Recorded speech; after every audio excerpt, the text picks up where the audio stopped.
So, imagine you were a sitting premier who won 90 out of the 125 seats in the provincial legislature, who just happened to open 338 Canada one day and see that your party is projected to lose literally every single one of your seats. Well, if your name is Francois Legault and you lead the Coalition Avenir Quebec party, then that is your situation politically.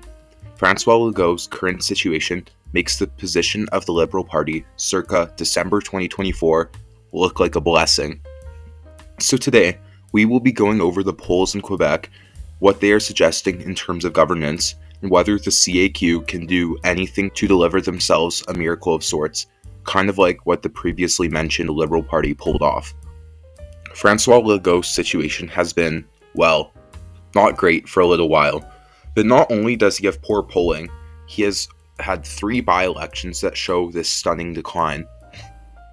In Jean Talon, all the way back in 2023, the party fell 11% and lost the seat to the Parti Quebecois. And in March, the PQ took another seat by increasing their vote share in Terrebonne by 35%, while the CAQ fell 20%. And if that wasn't bad enough, in Arthabaska, a seat that came open after one of Legault's MNAs resigned to run for and win with the Federal Conservative Party, the party placed 4th, behind the PQ increasing their vote share by 36 to 46%, the Parti Conservative du Quebec, who ran their leader Eric Duhem and won 35%, and even the Liberals did better, winning 9% of the vote, a good result for them in this riding. The CAQ won 7% in Arthabaska, a fall of 44% from their win in 2022 in this riding. I'm someone who likes to view by-elections as something to either buck or confirm trends, not as a case study for the entire electoral environment, given the ability of turnout to play a major factor in how a candidate does. But if your party is consistently doing worse and worse in the polls, to the point where you were placing a distant 4th in seats that you got a majority of the vote in the last election, things aren't looking great. But why is Legault so unpopular? Well, there is a combination of things going on. For one, he has failed in the eyes of the public on the Quebec autonomy front, and failed to get any major concessions from Ottawa on the topic of Quebec autonomy, and he has failed on a few policy fronts, including EV battery investments, which have been viewed by many as a waste of taxpayer dollars. He also made a few prominent promises on tunnels, only to flip-flop on them. And he has put some political stock into the Churchill Falls deal with Newfoundland and Labrador, which is a hydroelectric deal meant to address long-standing disagreements between Newfoundland and Labrador and Quebec about energy, which the new Premier of Newfoundland and Labrador, Tony Wakeham, has expressed doubt about and is committed to putting to an independent review before a final agreement is reached, which is scheduled to be signed before the next election in October of 2026. Overall, Legault has had numerous failures coming from a government that promised pragmatism and a new approach from the previous PQ-PLQ two-party system that had dominated Quebec for decades. But with these issues, and other parties seemingly having more appeal this time around, the voters seem to be migrating to other parties from the CAQ. The CAQ seems to be having their support eaten semi-evenly between 3 different parties. The PQ, a Quebec separatist party, seems to be on the runway to government, led by their charismatic and well-liked leader, Paul St-Pierre Plamondon. They are currently polling at around 36%, which is 8% better than their federal sister party, the Bloc Quebecois, did in the April election.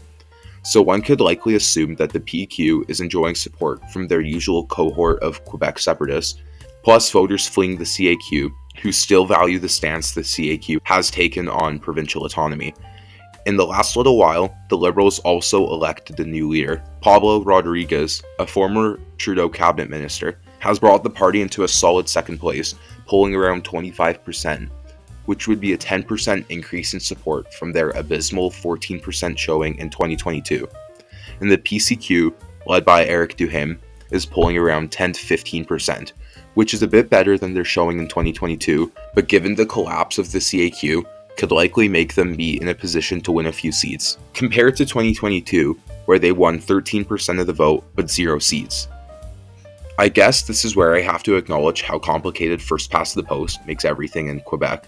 According to 338, The PQ would win 60% of the seats with under 40% of the vote, and the CAQ could get more votes than the PCQ and Quebec Solidaire, but win 0 seats, and the other two parties win seats. The electoral system makes everything complicated. Altogether, one simple question remains. Does Legault stay and fight the election and likely go down with his already sunk, exploded ship? Or does he resign and let someone else fight the election, maybe save a few seats, but still likely not form government?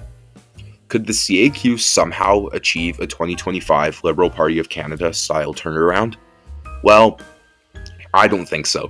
For one, the Liberal Party is a deeply entrenched institution in Canada and will always exist because of the support it has among the elites in this country, who will never let the party totally die. The CAQ was founded by Legault.